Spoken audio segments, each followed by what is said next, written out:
Hi friends, welcome back to our channel. எல்லோரும் எப்படி இருக்கிறீங்க? இந்த வீடியோவில் என்னோடய பர்சனல் எஸ்பிஓ ஃபீட்பேக் பற்றி சொல்லியிருக்கிறேன். லாஸ்ட் 2 இயர்ஸாக எஸ்பிஓவில் கண்டினியூவாக ஒர்க் பண்ணிகிட்ருக்கேன். ரொம்பவே லீகலாக ஜென்யூனாக ஒரு கம்பெனி ரன் ஆகுது அப்படின்னா அது பார்ட் டைம் ஜாபில் அப்படின்னு பார்த்தோம் அப்படின்னா எஸ்பிஓ மட்டும்தான்.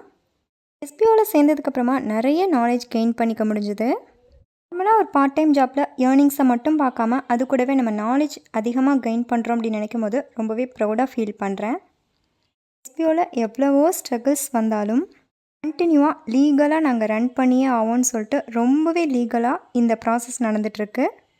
எப்போவுமே என்னோடய சப்போர்ட் எஸ்பிஓக்கு கண்டிப்பாக இருக்கும். எஸ்பிஓ அடுத்தடுத்த லெவலுக்கு மூவ் ஆகிட்டே இருக்காங்க. ஸோ அதுக்கு தகுந்த மாதிரி நம்மளோட நாலேஜையும் கெயின் பண்ணிக்கிறோன்னு நினைக்கும் போது ரொம்பவே ஹாப்பியாக இருக்குது.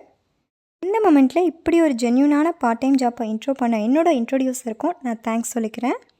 I am very happy to share this feedback. Thank you friends.